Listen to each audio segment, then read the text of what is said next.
How to make money as a writer. Okay. We'll talk about this for a while. I think this is fun. I haven't been writing poetry lately. You've been writing stories. That's awesome. And this probably all applies to that if you're interested. Um, but yeah, stories are awesome. I've written a few short stories here and there. What do you write about in your stories, Sodafi? Killer Seven Gamer. I am good. I think I joined at the right time. I've started trying to share my poetry more from a hobby to be more serious over the last few years. Perfect. Um, so this is the question. How do you make money as a writer or as a poet? Lots of short story contests and magazines. Yeah, so we can start there. Contests and magazines.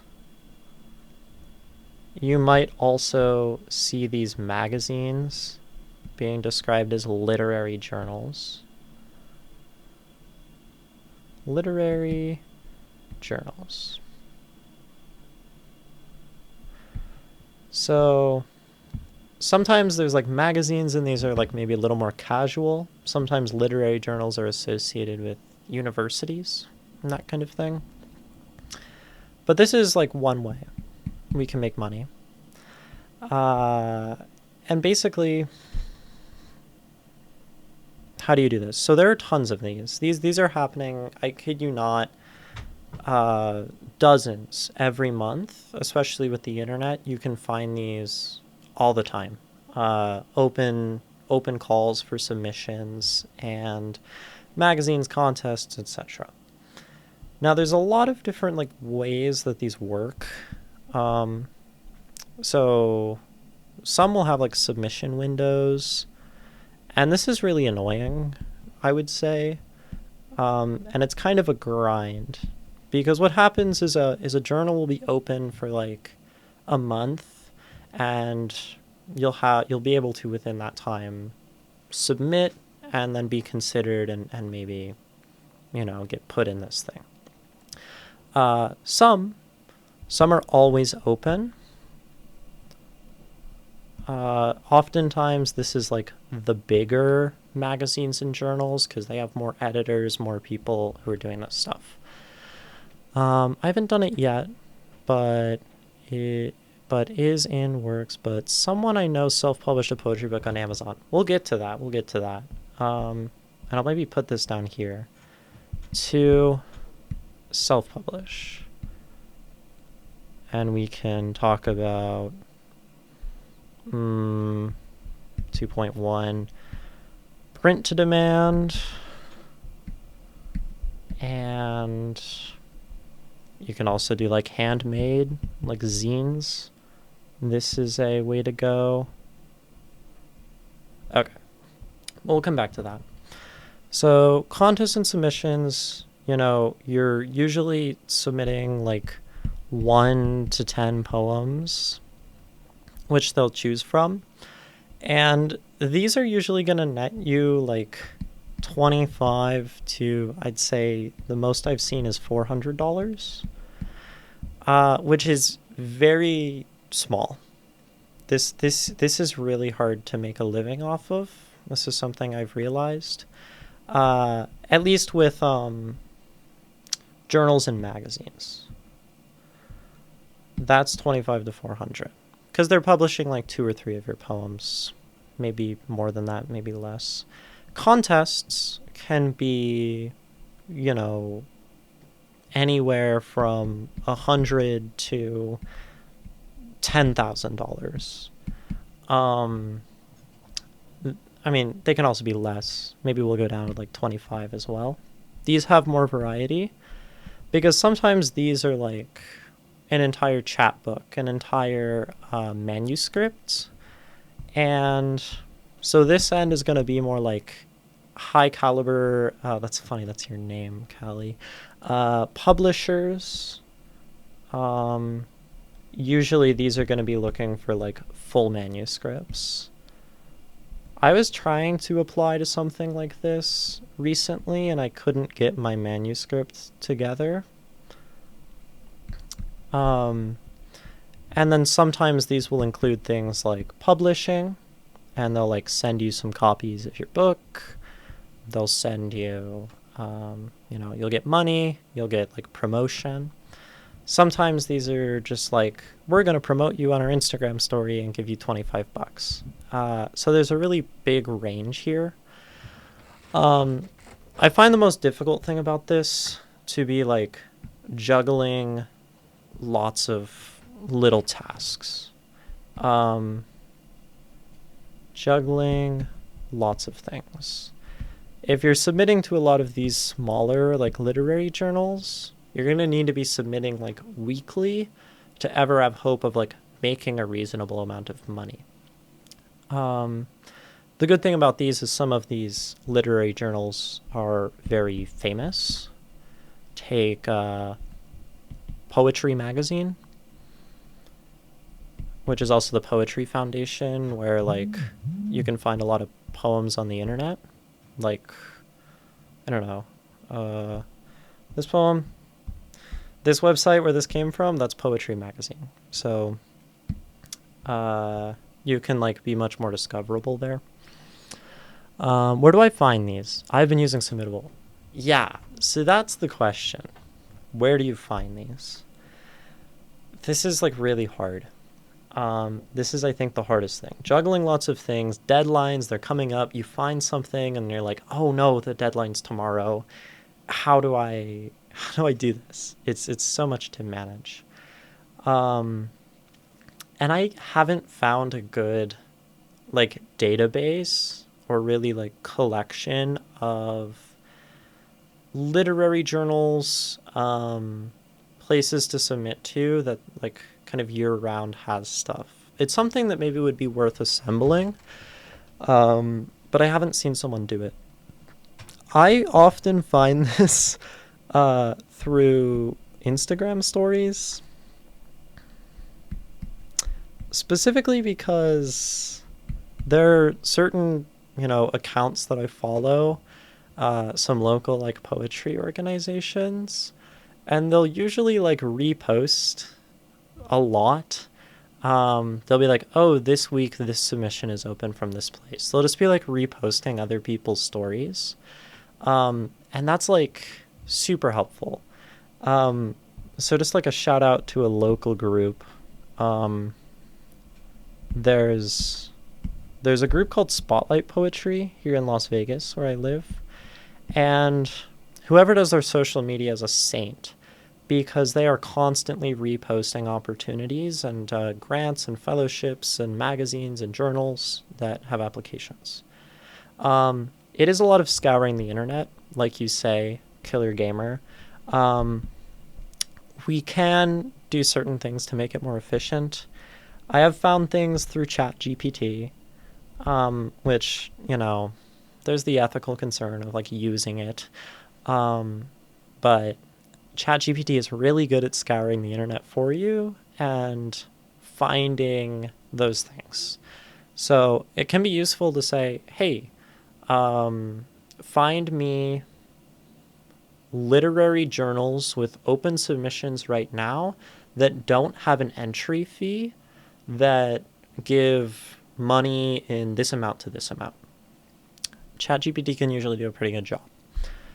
I did mention there, no entry fee. This is something I feel pretty strongly about. I'm personally never going to pay money to enter my poem when I only have an off chance of getting in, at least because I don't personally have that much money to be spending on big submissions. So that's one thing to consider. Is there an entry fee? Is there not? How much can this pay out? What are the possible upsides? There's a lot to juggle.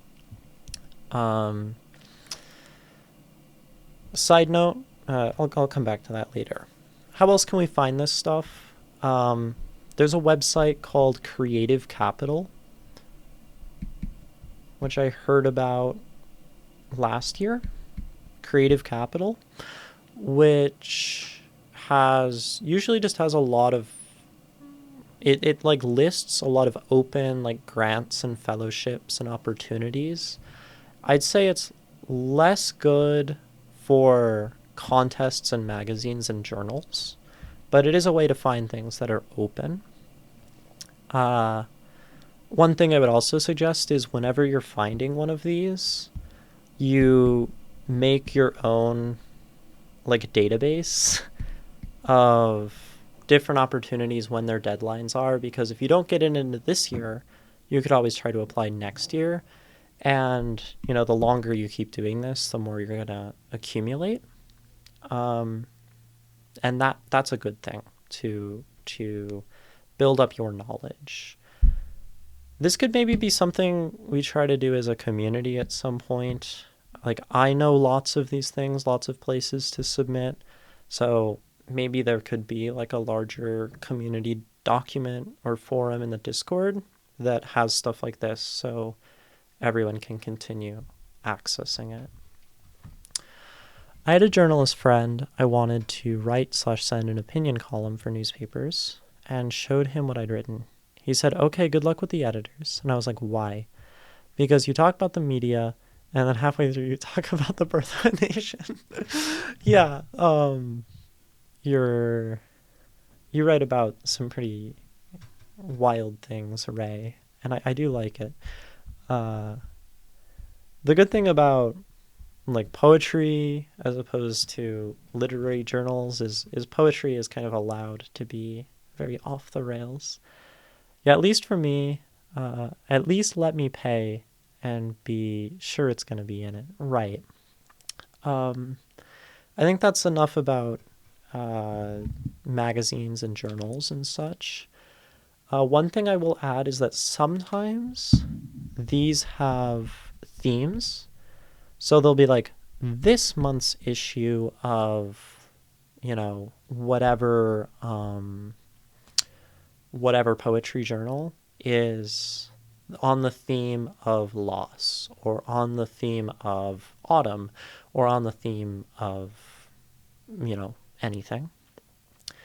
And this can work to your advantage or against. If you feel like you're like really good at kind of whipping up a poem based on a certain prompt, seeking out themed submissions can be great, because, there's a lot of people who are going to see a themed submission and take something they've already written and try to like shoe it in to that. So that's something to know. Like, if you can really quickly do a poem based on a theme, that's good. You're not good at that, and that's okay. Those are less for you. And also, the more you write, and the more you know your own body of work, let's say it comes up and there's an autumn themed submission, it's good to like know what poetry you have, for your own reference. So you can be like, oh, I have that poem that I could submit this month. That's probably most of the stuff about that. Yeah, it's a lot of scouring. It's a lot of kind of organizational work. I think this approach is good for someone who has a lot of poetry written and then is really good at, like Killer Gamer said, scouring the internet and finding lots of things. I think there's an element of like brute force to this that I don't personally enjoy. And honestly, the reward is not always the greatest thing, which is hard. Let me close that. So, Killer Gamer mentioned self-publishing. So, and you mentioned a friend who did self-publishing through Amazon. Amazon has a like pretty cool thing. It depends on whether or not you like really dig Amazon, where you can pretty much like upload your manuscript, your final thing, and your cover art, and put it into a little book, and then Amazon will have a print-to-demand service. There's other services like this. I have a friend who's using one right now called Lulu, which is similar. And then whenever someone wants to buy your book, they're going to go on that website, they're going to hit buy, and then that company prints to demand. They'll print that book, they'll send it to that person. You don't have to do any of the like intermediary trying to like sell it to people. And this can be really convenient. The thing is, you already kind of need to have a following. You know, you need to have people to go buy that book. That can be tricky. No one's going to discover your book just by it being posted on Amazon, because there's like a million people doing this, or on any other website. But if you have people who will buy your book and you have an audience who you can market to, then this can be a really good option that doesn't involve a lot of labor on your end and can get you some money. You can also order some of those books yourself. Let's say you order 10 of them, and then you can sell those to people you know or give them to people. And that's a nice part of it too. And then you run out, you can always just buy more. Other ways to self-publish. I don't know costs on this. I've never done this. I don't know a ton about this, but if you look on like print on demand, self-publishing services, you can find more of this stuff. Handmade. This is going to be like zines. For those who don't know, a zine is like a little handmade, usually folded and stapled, sometimes bound with string, like little book. I'm going to grab some zines and show you all.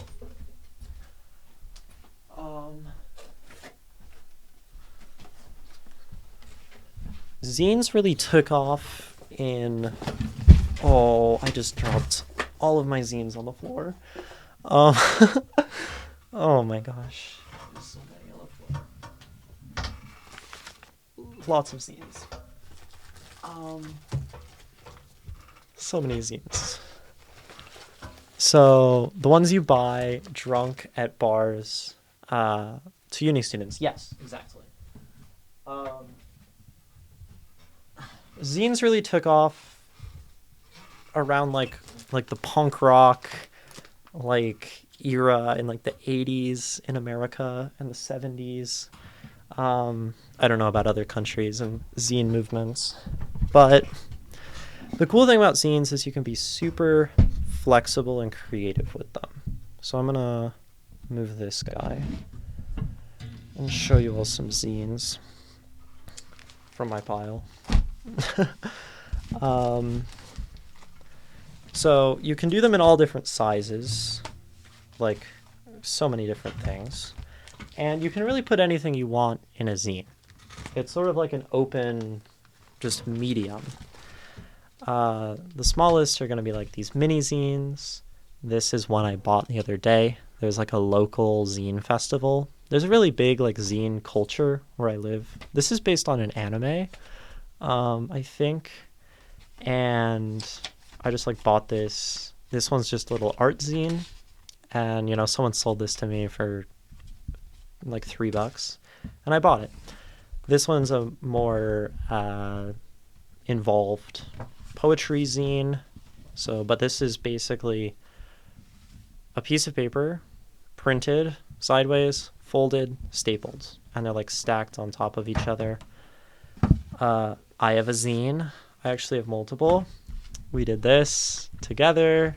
Callie is in here. Ray is in here. No, is Ray in here? Ray, you're not in here. Shake My Spear is in here.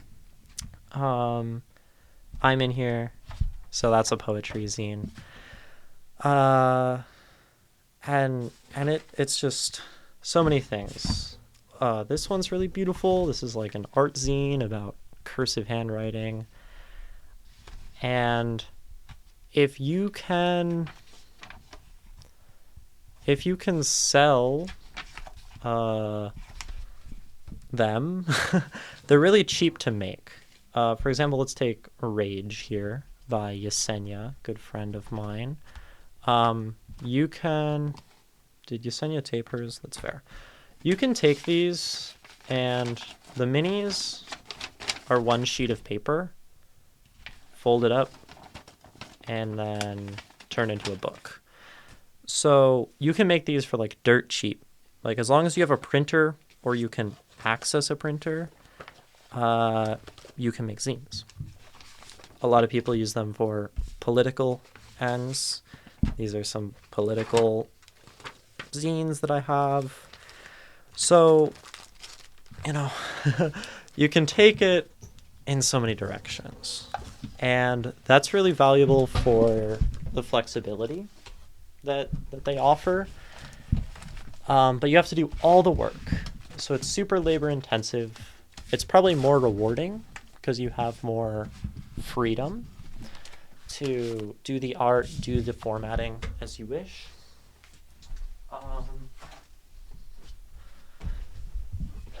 But it's really, really, engaging in that DIY, underground, handmade kind of scene. So that's an option. Zines, your pluses are basically full creative freedom. They're cheap. Your minuses are like labor and selling them is hard. So that's like a way to make money off of your art is hand making. That's around the time it kind of died here. I own one, not that good, that had a banana cake recipe at the end after the poems. Yeah, that's the cool thing about zines. You can put anything in them. So if you want to put your banana cake recipe in the zine, you can. I think there's actually a pretty big tradition of that. Recipes and zines. So yeah, maybe I'll make a zine that's how to make money off of your art, and I'll sell it to all of you. If we did forums, would I be a bad Callie if I posted threads like, guys, could you help me find a magazine? I'm having trouble. No, and I think I'd have to figure out a good way to organize it, where maybe there's a forum just for resources. There's a forum for people like looking for those things. So it depends. But we could figure it out. I don't think that'd be bad. I've never heard of them. Don't know if they're big here. Where are you located, Killer Gamer? I mean, generally, if you're in America, you'll be able to find people, unless you're in like probably a rural area. If you're overseas, I have no idea. But any American city, if you try to start flying in circles with like a bunch of poets and like usually the leftists, you'll find like zine culture is very much alive. England, very gang run area. That sounds I don't know, probably not a great place to live if it's around my gangs. If you're anywhere urban, you can usually find it. I have another one that's from an anarchist collective. It's mostly like how to make XYZ type of explosive. Yeah.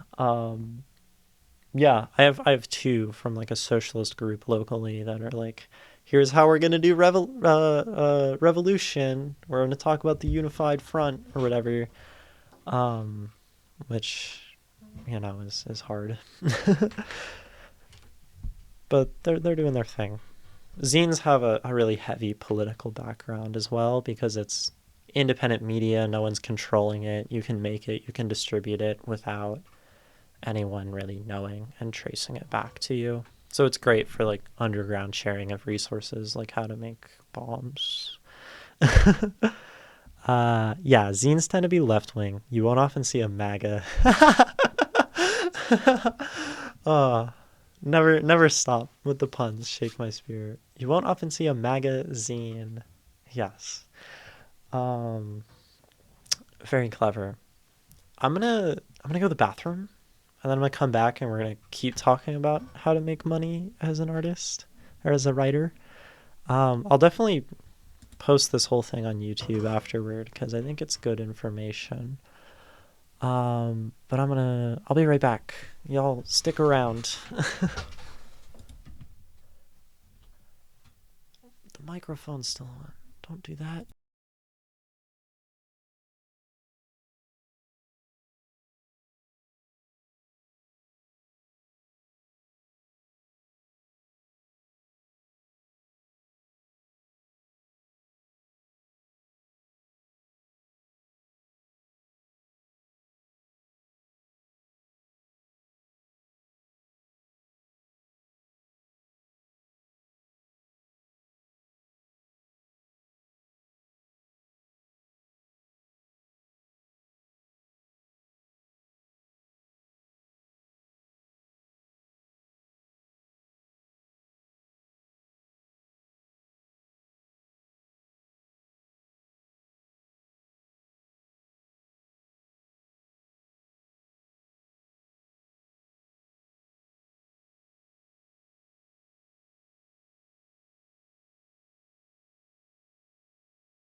Okay, I'm back. Welcome. Hi, everyone. Um, so yeah, that's our like first two ways to make money off of art. Submitting to journals, contests, and magazines. And then two, self-publishing. There's other ways to make money off of your writing. Let's see, three, we can talk about grants. Well, we'll talk about fellowships, because that's what I was originally going to talk about for Cali. Fellowships. So fellowships are basically, this is slash residencies.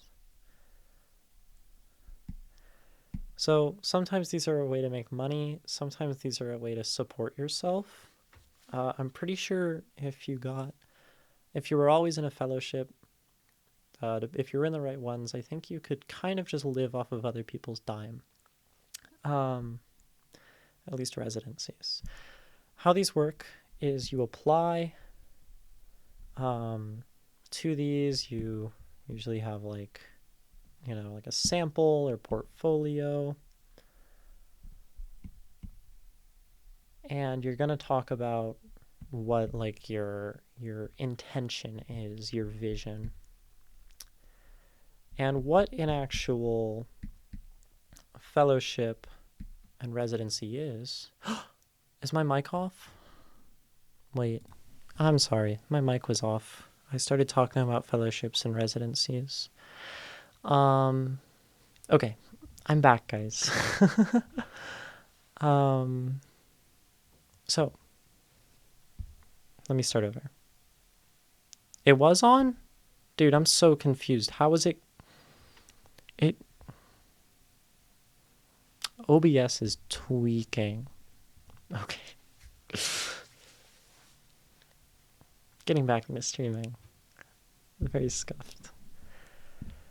So a fellowship or a residency is something you apply to, and then they usually give you a space to live, or let's see, a space to live is one, or like food and board, or money, and like some amount of education. So, for example, I could apply to a fellowship in Greece, and they might say, you apply, if you get in, you can come live in this like villa by like the Greek Ocean or whatever, by the Mediterranean, and and you just write. There are opportunities for artists to create art and for individual organizations like support artists and basically for philanthropic types to make themselves look good. So these can be anywhere from like 1 week to like years. And it's always different. Sometimes they don't pay you anything, but they give you a studio. Sometimes they pay you a bunch, but you kind of have to like figure out your own arrangements during that time. Thank you so much for the follow, Dharma Dom. What up, my poets? What up? We are talking about how to make money off of your art. uh, it was asked earlier, and we've been talking for a while about where to submit writing to, where to submit poetry.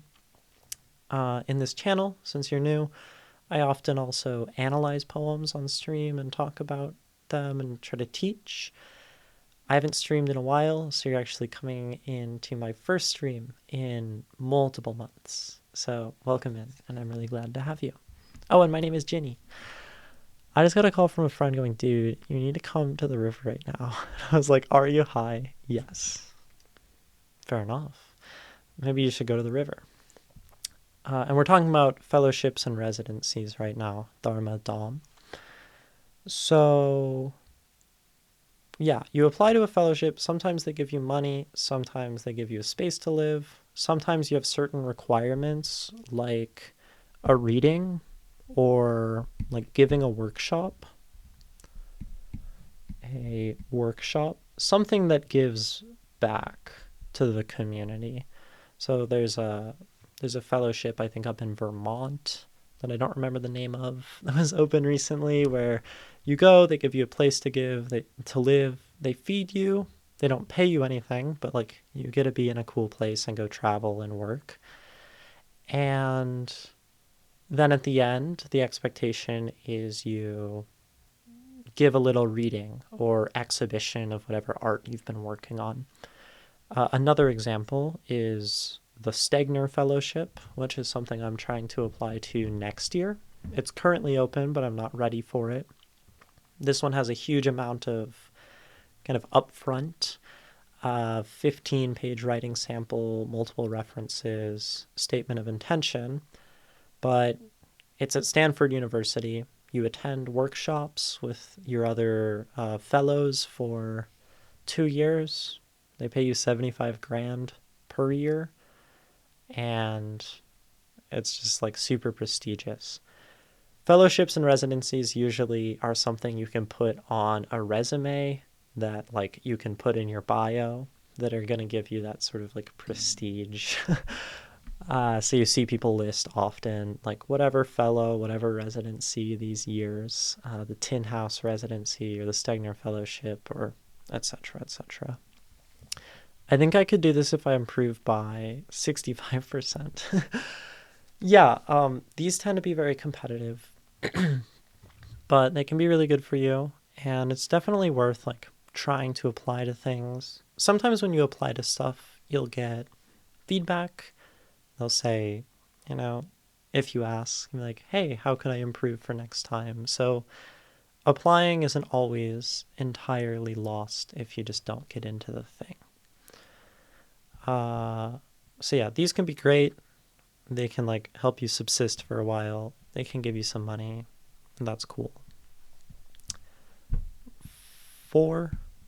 I don't know, what do we have? Fellowships, residencies, self-publishing, contests, magazines, journals. There's one other. Oh, grants. This is going to be very location dependent.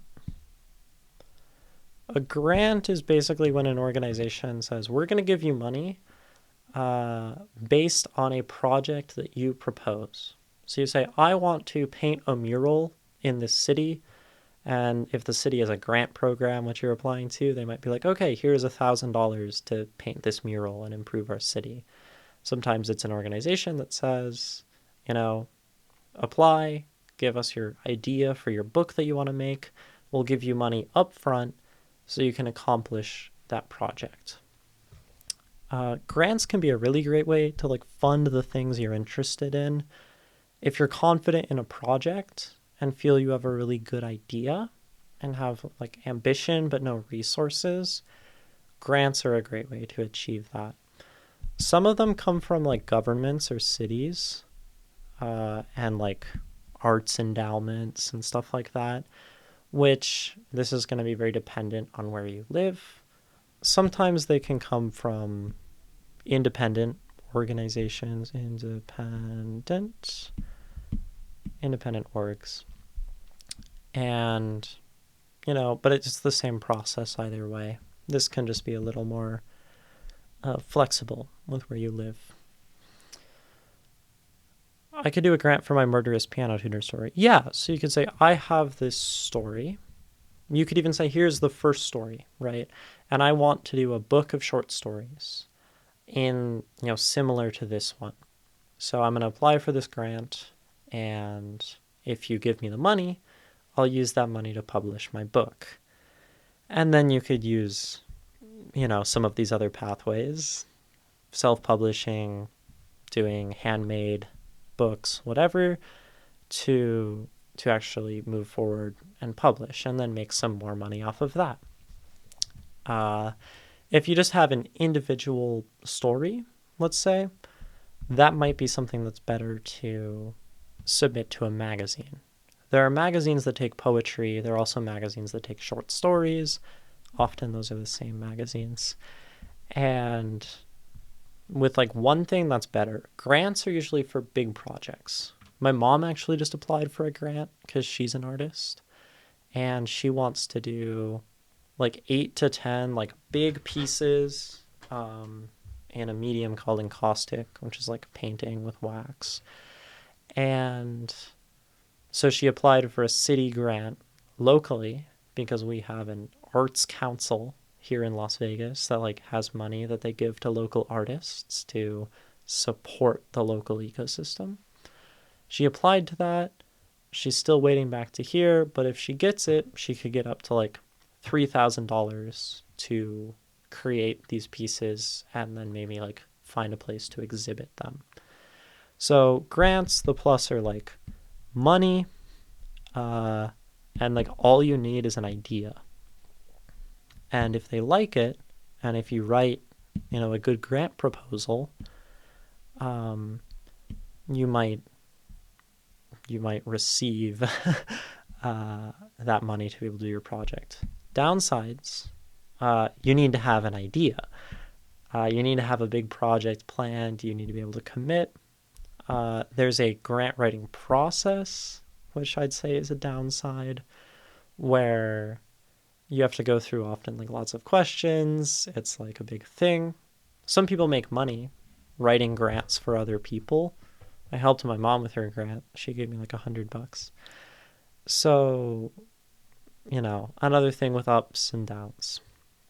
And then down is definitely that it's like a big thing. If you don't have like a big project to do, it can be hard to justify a grant. There's lots of other ways to make money as a writer.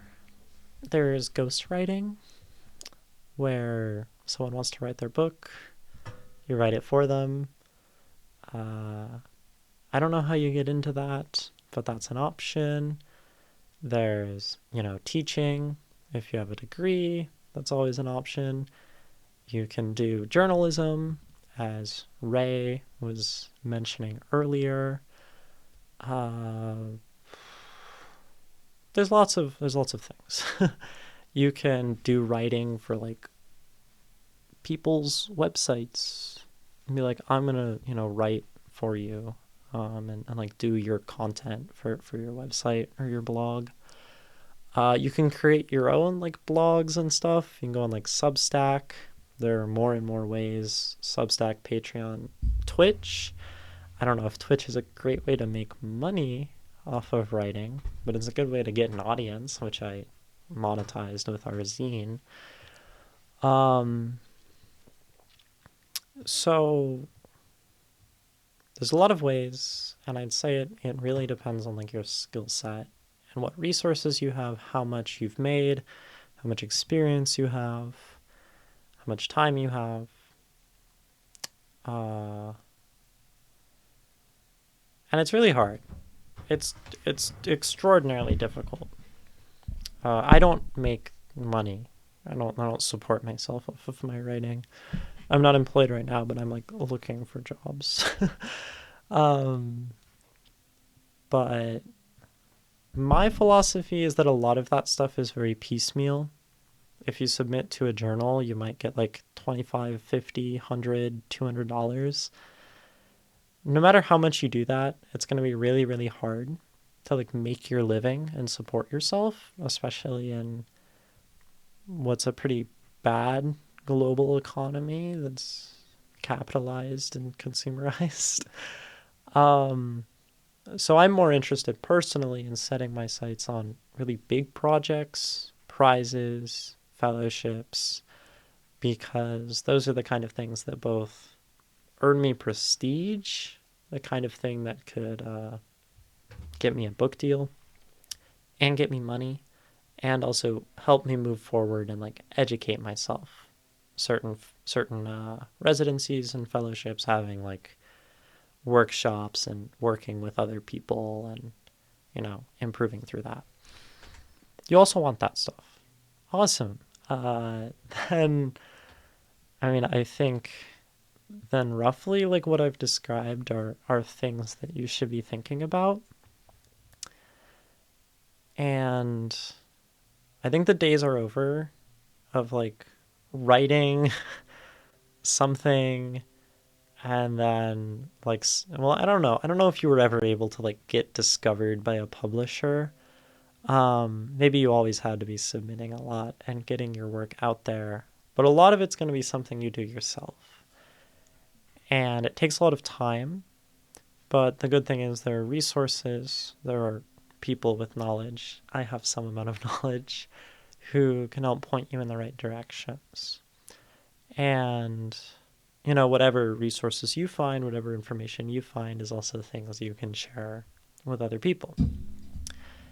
And so having community, having people to support you, those are also the people who might buy your book, is really important because it's hard to do everything on your own. So what I mentioned earlier, adding something to our Discord would be probably, yeah, it's this one. Just so people like strangers don't come in and like spam the Discord. So yeah, I'd like to do that in our Discord. I want my channel to be a place for information for helping people along like this same path. So if we can, as a community, put together resources and pool our efforts, that's something that can like uplift all of us.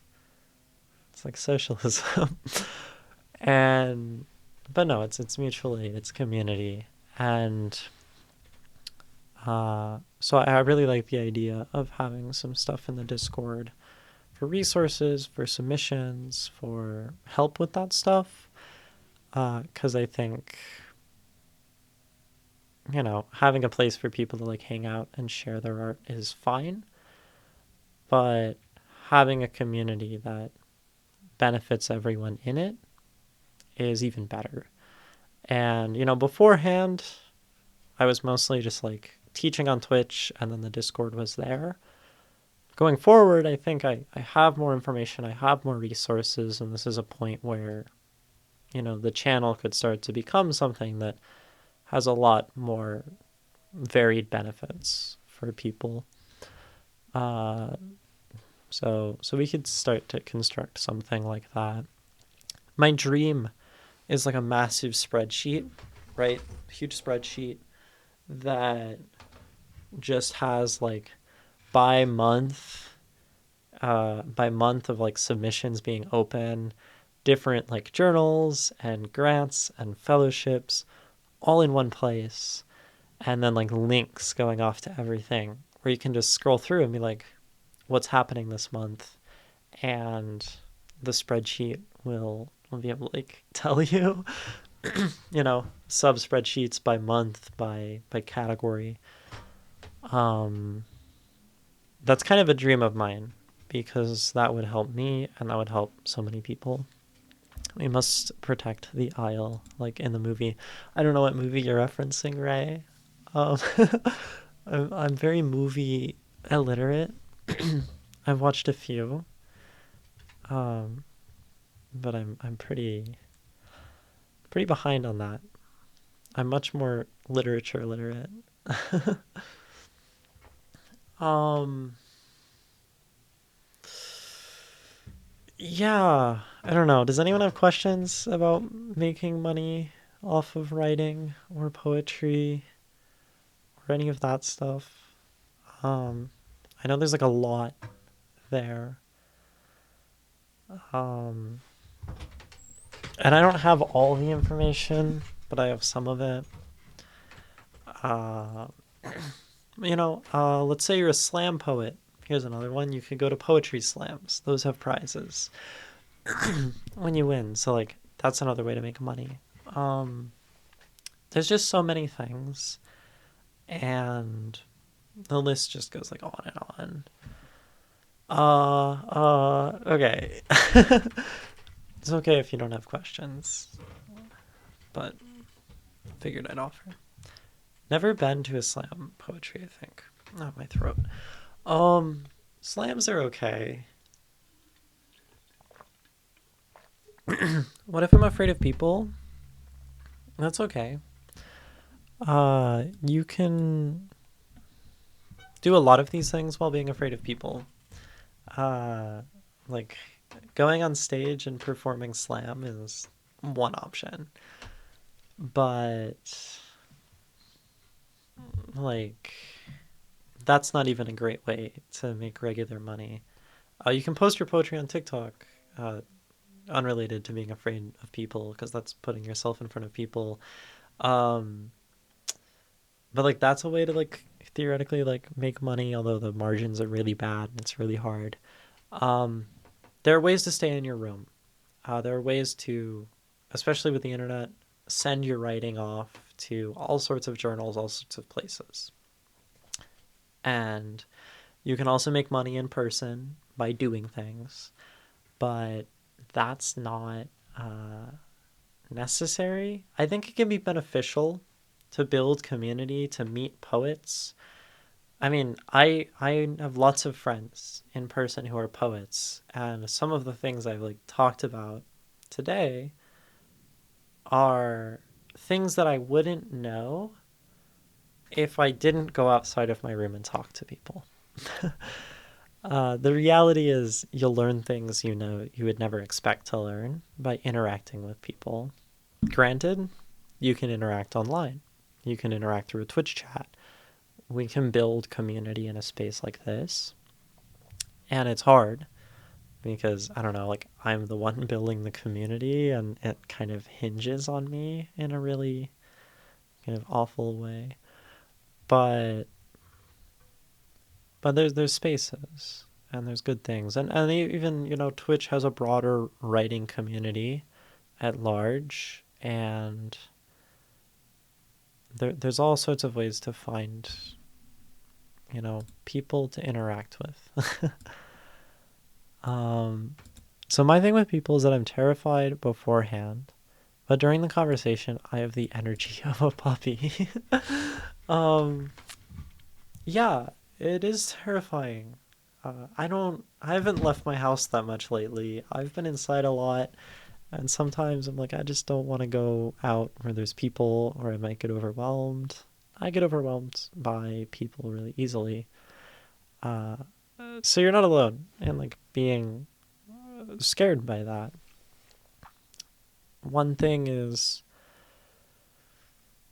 engaging with spaces and events and people which you're like confident will be safe for you.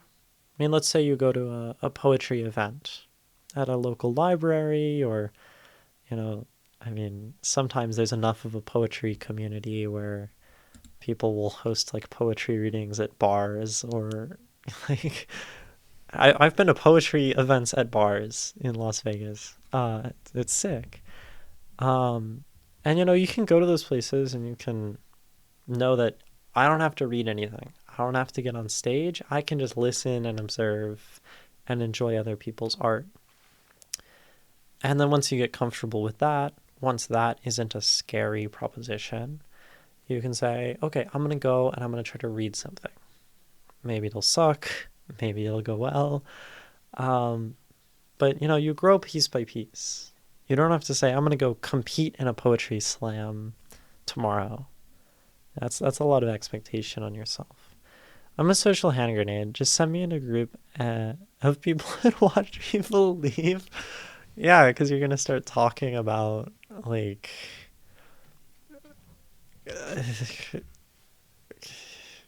like Nixon's photographer and rocks on the sides of roads in ancient Rome and poetry and philosophy and making all sorts of references to media that they don't understand.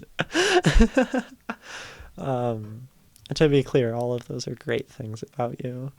People usually like me, and the groups I'm in get bigger and bigger. Then I get scared and quiet.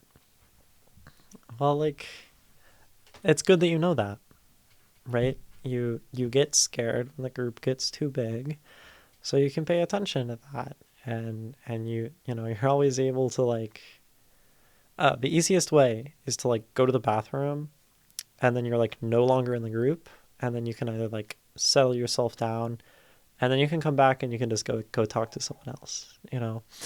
Um, that's the best thing in social situations. Even if you don't have to go to the bathroom is always there, and no one can rightfully stop you from going to the bathroom. They'll be like, what? Like, do you really need to go to the bathroom? Or are you just trying to get out of our conversation? Like, no one's going to ask you that. um, when my writer friends were all here in town, we always got together for literary gatherings, good times. That sounds really cool. I've gone to lots of public events, and there's lots of public events, poetry and art happening where I live. I would love to do more like getting together with people who are my friends and hanging out in a smaller group talking about art and literature. It's really hard in America.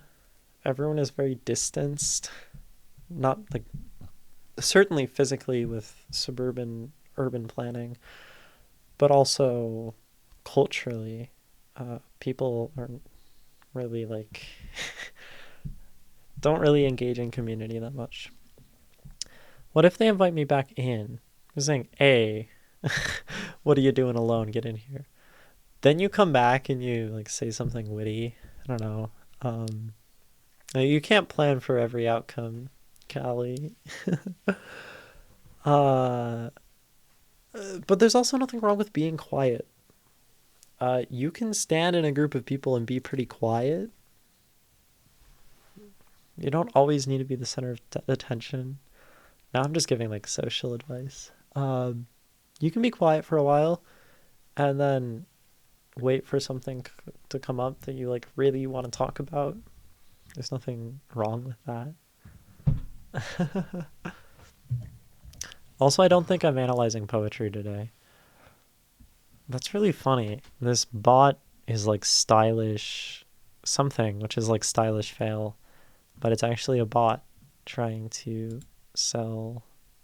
How do I get rid of this thing? How do I ban you? It's been so long.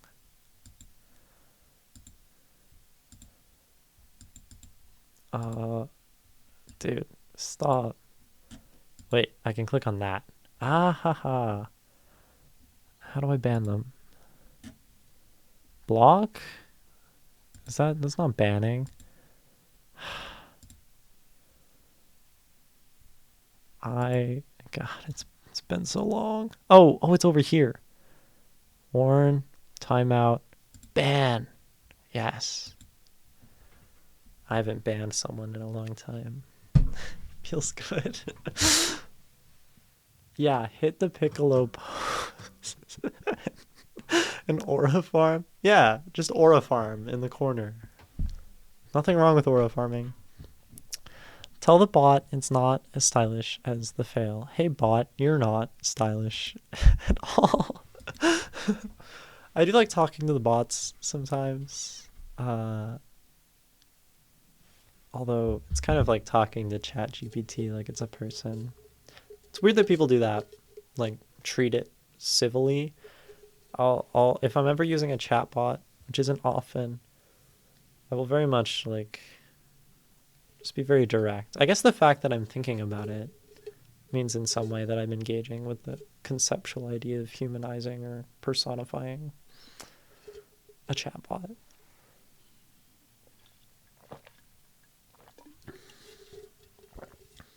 ChatGPT is very useful for finding poetry things to submit to. That is like, that's a really good thing to do. Be like, yo, where can I find stuff? And you can put in criteria, it'll ask you, it's great. I try to talk to ChatGPT and teach it art and politics. That sounds miserable. Why do you do that to yourself? Also, I'm probably not gonna also analyze a poem today because we're an hour and a half into stream.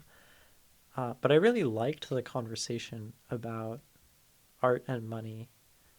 I do enjoy having those discussions.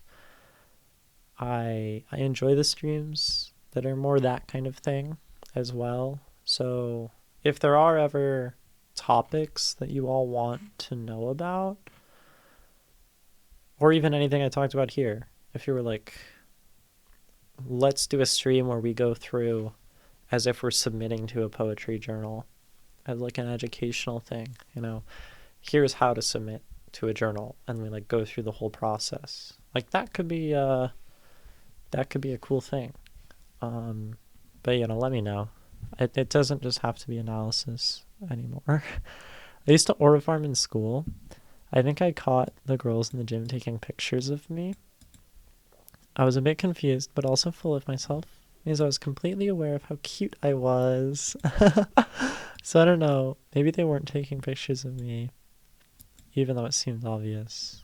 You know, I would let your ego have that one. Just assume they were taking pictures of you. Assume you were cute. And like just take that as a win.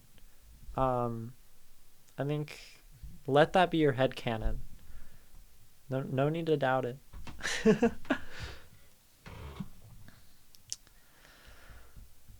I did not aura farm in school. I don't know. When I was in college, I would like climb trees. I don't think that's aura farming though. I'd, like sit in trees and read books. Maybe that is aura farming, literally. I also started posing with my headcanon. I'm aura farming like Piccolo from DBZ. Yeah, I think definitely I like that you started posing. That's good.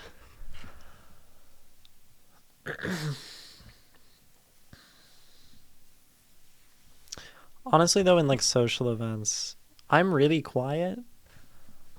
Like I can talk on stream for a while, and that's not the hardest thing. Like especially when I have a topic, like something to talk about. But when I'm in social events, I'm usually super quiet. When I go to like open mics, like I'm gonna sit there, and especially if I don't like know anyone, I'm not very good at introducing myself. Like I'll walk up to people and I'll like stand there kind of awkwardly and I'll be like, "Hi." Usually I can be like, "I really liked your poem" or something, but I'm really awkward. I'm probably I think maybe sometimes I'm awkward on stream, but I'm probably 10 times as awkward in person compared to stream. we all had a little kid or teen time when we were like, hell yeah, I look sick. And we were wearing camo pants and a band shirt. I dude, I like didn't understand fashion. I didn't care. It's probably because I was a boy and I didn't want to be a boy and I didn't know it. So I just didn't think about clothes at all, and I just like wore the same things all the time, and I always wore like shorts and like t-shirts. So I never thought I looked good. Uh, I did think I looked good when I went on stage performing music because I got to be in like the all black and probably got to be in a space where my physical appearance wasn't acknowledged and it was more about the music. I really like dress shirts. Yeah, I love wearing like a dress shirt still. Um, a button up, and if it's like tucked into a skirt, I love that look now. But I've always enjoyed button ups and like looking nice. But I also just haven't always had tons of opportunities to do that. And I still wear dress shirts, except I have polo shirts. And yeah, the polo shirts is one compliment. I like polos. I don't wear them anymore. But I like them on other people for sure. Two people complimented your polos. Congrats. Congrats. people people sometimes compliment my outfits. I feel like I feel like my most complimented thing is my hair, which I'm fine with cuz I love my hair and I take really good care of it. And this gets like more attention than any other part of my body. I love your hair. Thank you. I'm not trying to like fish for that. um and but yeah, hey, lots of effort. Lots of effort.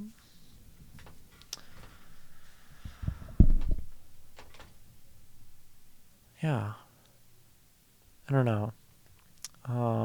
My hair used to not be good because I didn't understand like what conditioner was when I was in high school and when I was a boy. So I had no idea like how to treat it well. It was always like frizzy and gross. I wore snow boots, shorts, and like a shoulderless vest over my cartoonish boy t-shirt. Totally.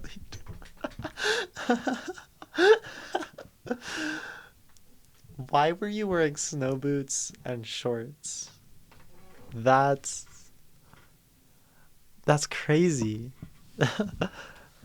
That's like that's negative drip. I'm sorry. I mean, you acknowledge it, but that's negative drip for sure. I like shorts and I mean, I guess kids are weird. Kids will do whatever. I hated shorts on my knees. I've always been really skinny, so like my knees and legs never really like, bothered me. So I like showing skin, and I still like showing skin post transition. A lot of trans girls get very like dysphoric over like showing shoulders. Um, but I love like a crop top with like midriff showing and all of that. Um, but I also don't really get dysphoric, so that's probably part of it. Yeah, I always wore shorts though. This is like the one thing I wore. Now I don't wear shorts because I don't think shorts like are very. I don't think they look that good. Okay, I wear like running shorts, I guess. That's when I run. I don't know. I went for a run this morning. That was really good. Also, I recently cut my hair, shaved it, and went from having hair down to my waist, looking like a dude from American History. Uh, why do you? Ugh, you cut that much hair? I want hair down to my waist. Like that's my goal. I want it all the way down here. Like that would be awesome. And then I can do a really long braid, and I'd look so cool. Um, but I mean, how is it? How is it being shaved? Is it a weight off of? I mean, it probably weighed a lot. It's probably kind of hard to take care of. You have running shoes. You wanted to go for run, but it's cold. I think, I mean, my dad is like a runner, and both my parents actually. And he told me that, like, if you go out on the worst days, when it's cold, when it's raining, when it's snowing, especially, and you go for a run, um, it's like the best thing you can do because if you go out on the hardest day, on the days you least want to, then when it's easier, like it's just even more like automatic to go. That's what you had. I feel phantom pain trying to grab my hair. That's crazy. How long ago did you said recently. How long ago was that? Um, yeah, Callie, I usually just like wake up and then go for my run. And that's also helpful because it's like routine. It's either running or rock climbing in the morning. And today I mean, I like ran pretty hard and I like never take baths, but I took a bath and like soaking myself in warm and I'm like not that sore. Like all the pain went away. That was really cool.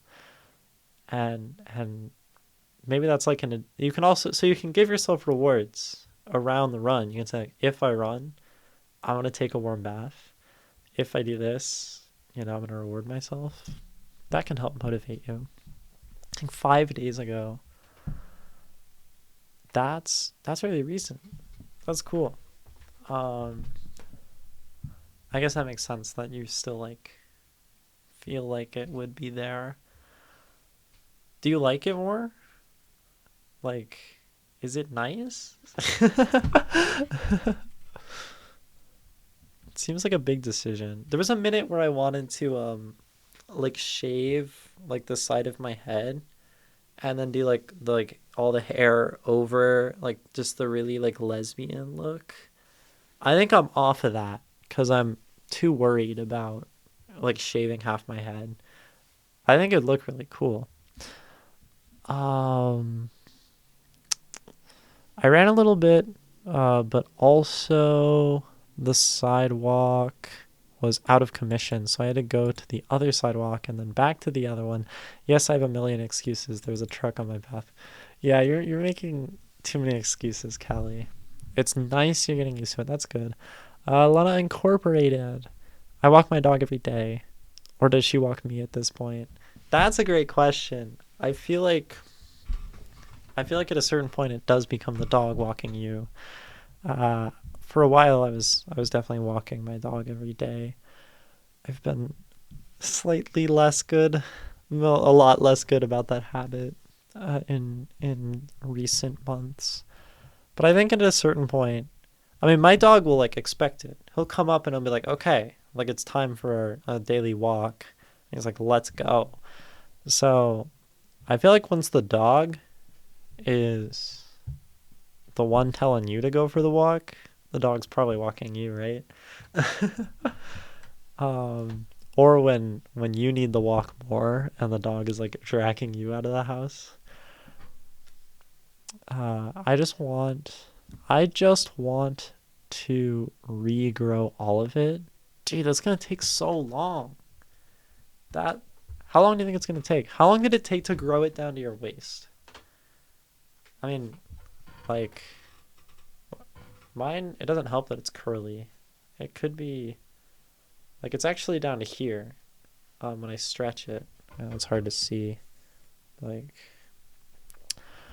um, oh man, it's time for my daily walk. Yeah, I want to make money with my writing. Well, then follow roughly what I said earlier.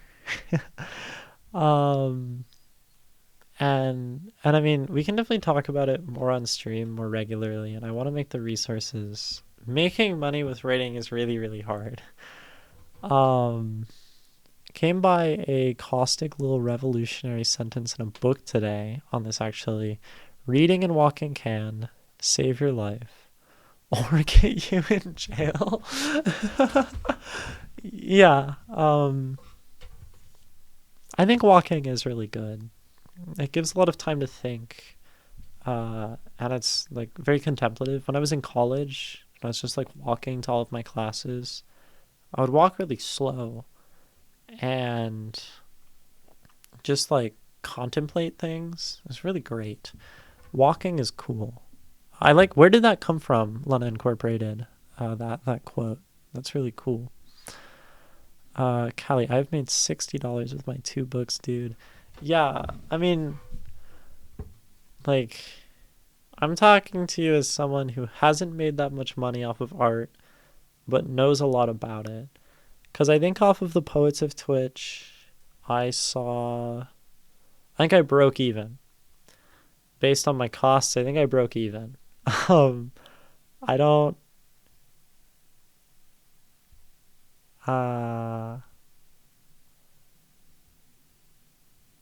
I. Um, yeah, I have not made that much money off writing. I think I made like $25 from a submission, broke even on the zine, and maybe made a little more off the zine. Maybe I've made like about the same as you, Callie, all time. Uh, let's see. It took me like 2 or 3 years. Started the moment came out of high school because Catholic country, they don't let you have long hair as a boy. I see, I see. Lana, please. The company only happens to have my name. Okay, and so not the full Lana Incorporated, just Lana. It was on the last page of a Brazilian edition of For an Independent Revolutionary Art by Breton and Rivera. Never heard of it, but that sounds cool. What's it for an independent revolutionary art? What was it about? Tell me more. The title is fascinating. I'm like gonna look this up too. Paste and search. Wow. Like genuinely like one result on Google. Wow.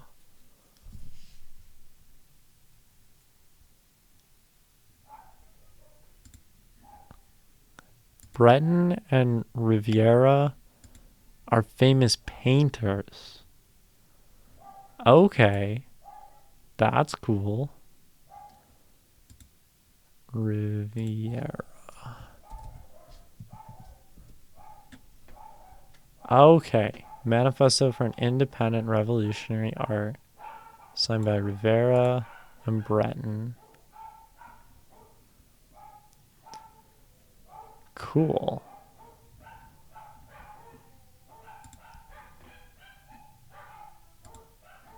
It came during World War II when Trotsky was living with Rivera. I ain't no Trotskyist. FY. Okay. Cool. I'm not a Trotskyist either. So this is just little. It's like I'm finding like a 1-page manifesto. Oh no, here's a long one. Well, I guess that's only like 5 pages.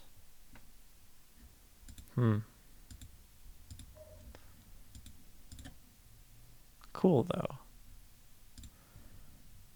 I don't know. An independent and revolutionary art sounds like a cool concept to me.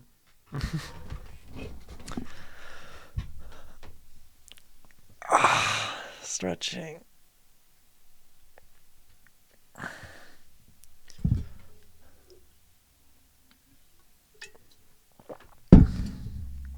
So what do they mean when they say an independent and revolutionary art? Like, what is that? What makes art independent revolutionary?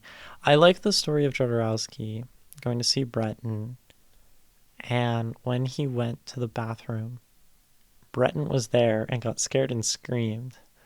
And Jodorowsky ran to the airport, ran to the airport and left France for Mexico. That's insane. That's really cool. That's an impressive chug jug. Thank you. Yeah, this is my half a gallon water bottle, which keeps me hydrated. I think I drink on average like 4 of these a day. So like 2 gallons, or in liters, I think that's like 7 a day. I live in a very, very dry place. Also, welcome, Brutally Bald. That's like Ray Mondu now, right? Because you're now brutally bald. Um, the other one was even bigger.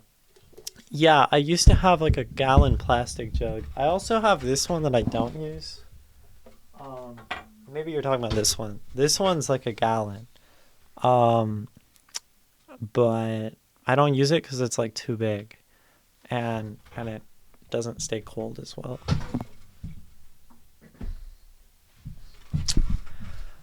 Balding gang. Also, welcome, Brutally Bald.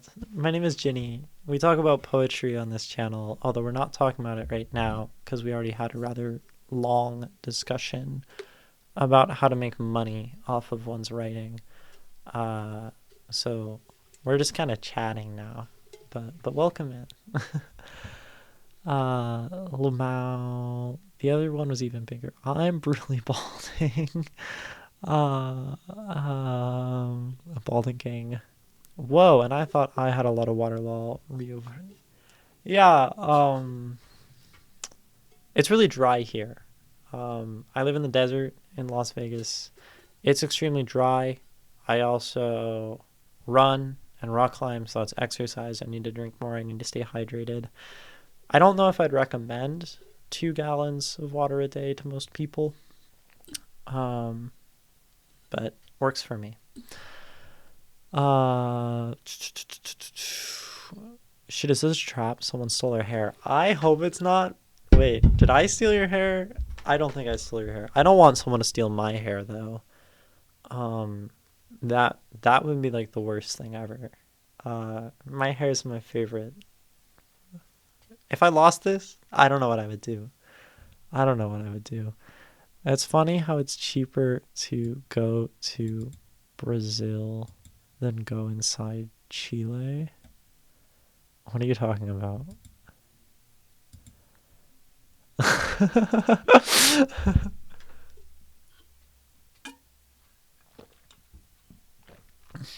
Yeah, I don't know why. Like the prices here are insane. The prices for what? What do you to go bald? A girl once gave me her hair as a girl once gave me her hair as a sign of our friendship. That's okay. That's a red flag. Um, like I don't know. That's a red flag. That's terrifying. If someone gave me their hair, what do you want me to do with that? I'm not, no, ew. No. Ugh. Like hotels, food. Okay, I see. Uh, yeah, it's not looking good for me. Lost my hair. I'm the oldest. I'm the oldest I've ever been. So am I. And I need to start cutting. Where did that go? Wait, where? Huh? I need to start cutting my calories instead of eternal bulking. I am on the eternal cut. I don't bulk. I'm like trying to get stronger, and but I'm never gonna bulk. I can't gain weight. I've gained like 4 pounds of muscle in the last couple months.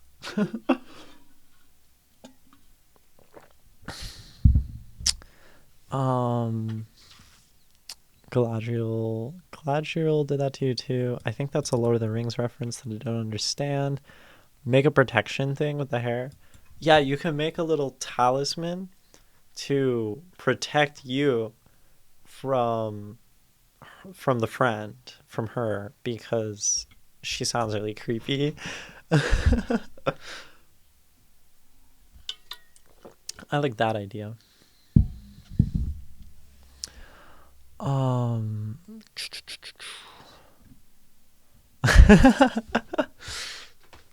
what would I even do if someone gave me their hair? Okay, how did she do that? I mean, she like cut off a piece. Was it in a bag? Was it loose? Did she just like, pull out a strand and then she's like, "Here you go"? I mean, like,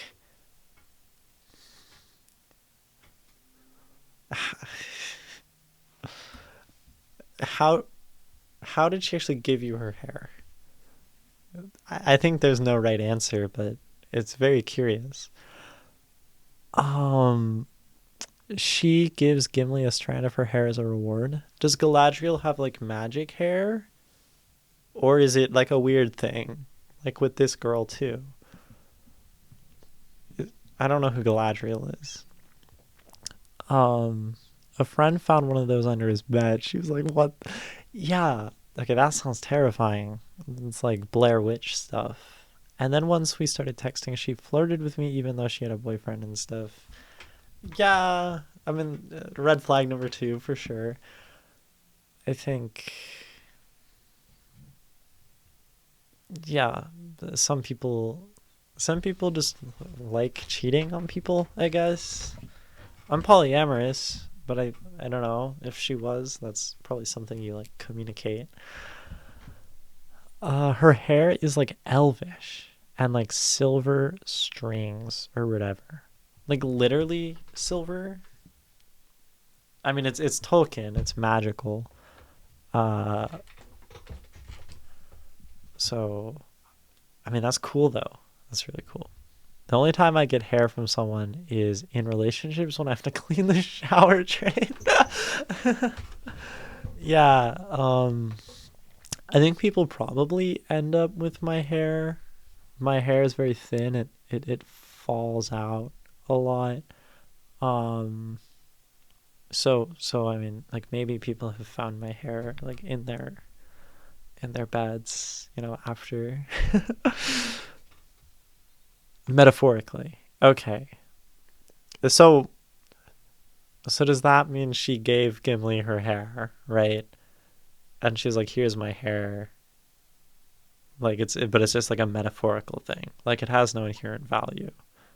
It's it's just like if a really hot woman like gave you her hair. Maybe I should do that. Maybe I should start giving people my hair. Or when I'm taking a shower and hair is in hair is in my butt crack for some reason. What kind of sorcery is this? I mean, if your hair is here and your back is there and like it gets like the water takes it down, I don't know. I have I have voluminous curly hair, so frizz is my enemy. Yeah, taming the frizz is so hard. Um, I entirely stopped using shampoo. I only use conditioner now, and that keeps it moist enough that it doesn't really get so frizzy anymore. Um, and it's been really good. My hair has never been healthier, just like brutally bald has never been as old as they are now. Uh, because it shows how sweet Gimli is. Everyone gets cooler stuff. He asks for one strand of her hair. She gives. Oh, okay. That's really cute. She gives a few and he gets really happy. Okay. You know what? That's a green flag hair thing. Um, way better than however Callie received hair. Um, I also have straight hair, so I looked like the girl in the movie The Hoop. I don't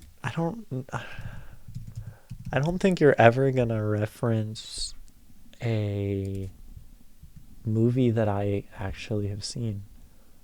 The Hoop movie. I presume she's a basketball player. The This is like obscure. I'm like not seeing anything. The Hoop. 12th Festival de Cine. Oh, is this like some obscure stuff? 12th Film Fest. I don't know.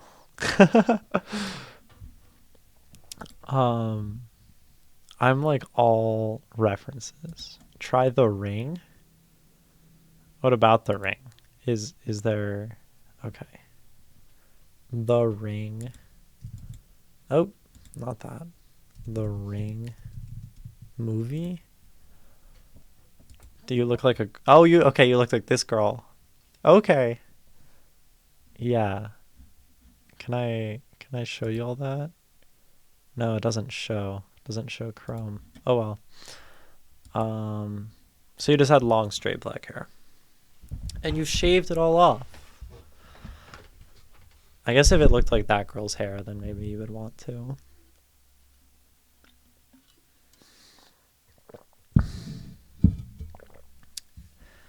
And El Aro here in Ha Ha Ha Land. El Aro. El Aro. Oh, that's just the ring. I see. I just don't know the word for ring. Gotcha.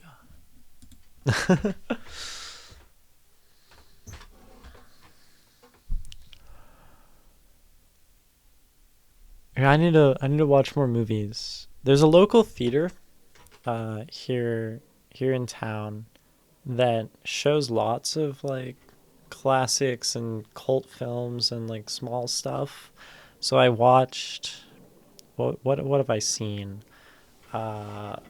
They showed Dead Poets Society like in a theater, which was super cool, and that's probably my favorite film ever. They showed Harold and Maude, which I went to. I watched Daisies. There's like a Czech film. Very absurd and nihilistic. I don't know. I've seen a few classics. I've seen... What like real films have I seen? The Manchurian Candidate. That one was pretty good. I haven't seen that much though. Just some random things. That's so cool. The cinema here burned down. That's like in Cinema Paradiso, which I saw that in theaters too, at that theater. That's one of my favorite movies. They rebuilt it and never used it again. Yeah, so it's like the plot of Cinema Paradiso. Although they did use it, it just then went out of business. That's really sad though. I think theaters are really beautiful, and independent theaters are very much a rare thing to find in America because they're so like corporatized, and there's a few big like chains of movie theaters. So our local one is really cool, and I just don't have that much money to go to movies. I've got some cool writer biopic movies to watch. Well, if you have recommendations, always send them. All consuming any kind of art improves our other forms of art, so it helps us as poets to watch movies and to look at paintings and listen to music and all of that stuff. Which doesn't help you make money off of your art. Although, if you're better, you have a slightly higher chance of making money. Although I don't think skill really, to go back to the earlier conversation, I don't think skill really matters. Callie, you mentioned, like, I need to be 65% better to do these things. I'm pretty certain that making it as an artist is marketing, community, like grinding and just like doing a lot, submitting to a lot, putting yourself out there. And I think the skill is less imperative. in terms of like earning money in the modern age. I think the pursuit of skill is extremely valuable and worth it in itself. Uh, yeah. Got free tickets to a play last week here in Brazil called Macacos. It was cool, but I should have checked. It was a 4-hour monologue and audience interaction. That sounds... Was there an intermission?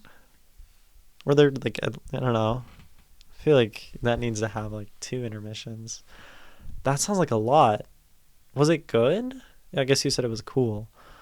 And it was free. So, I mean, that's good. That sounds like an experience. um, yeah. I've gone to like some weird kind of artistic events.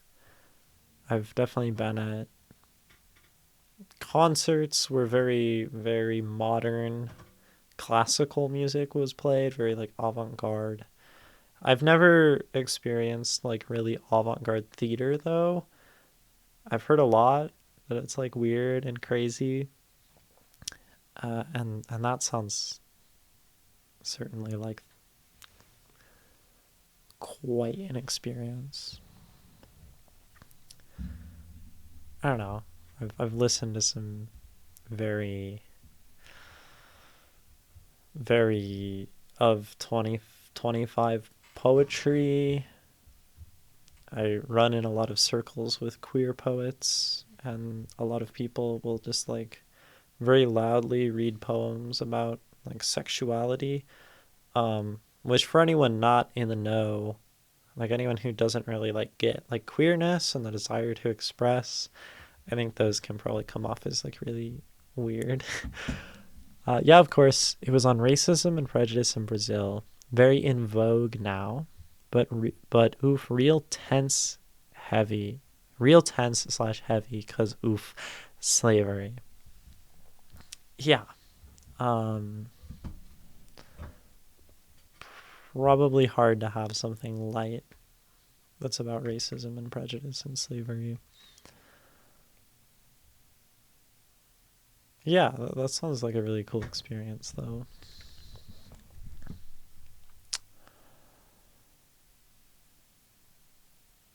Hmm. You would like the movie Before Night Falls by Julian Schnabel.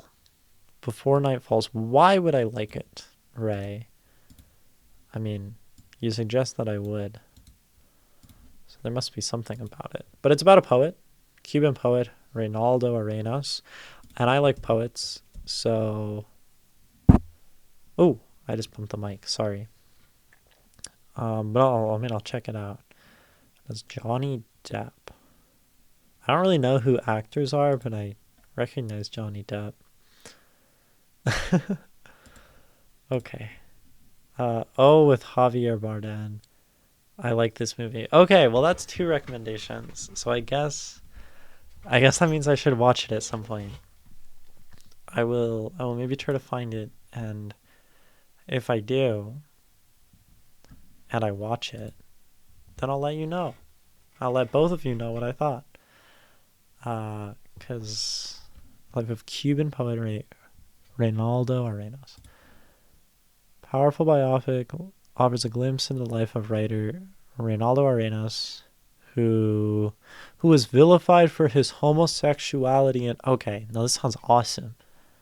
A richly imagined journey into the life and writings of brilliant Cuban author and exile Reynaldo Arenas spans the whole of Arenas' life, from his rural childhood to his early embrace of revolution to the persecution he would later experience as a writer and homosexual.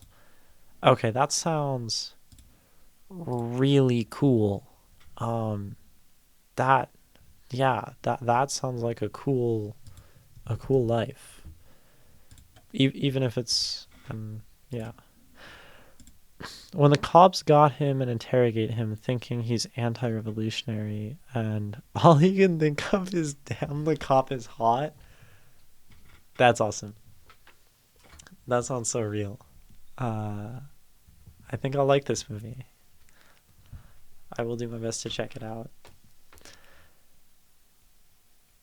Maybe before the next stream, which will be on Tuesday, I think. I'm probably going to try to wrap up here fairly soon, because it's been 2 hours, and that's a long time, given that I haven't streamed in months. But I appreciate the recommendation. Yeah, that emote is me. I am running out of energy. I mean, y'all can probably tell.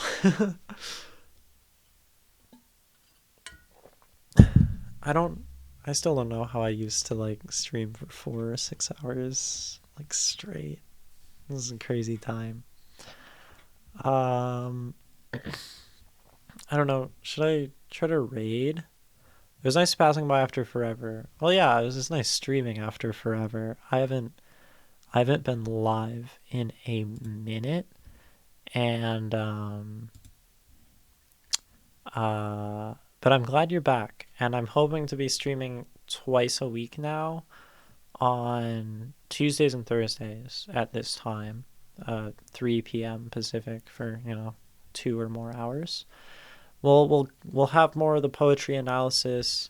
We'll have, like I was saying earlier, people can send your poetry in the Discord now, and maybe we'll have more long discussions about things like making money as a writer, or anything else that captures people's desires and imaginations at any time. I'm going to raid out to another writing streamer, The Terrible Novelist. I think I've raided to them before. So we're going to raid out, and I am so glad to have been live, to have had you all. It's been an amazing time. Streaming is back. I am back. It's a new era. It's season 2. Send us in, boss. Yes. And with all that being said, thank you all so much for watching, and I will see you all next time.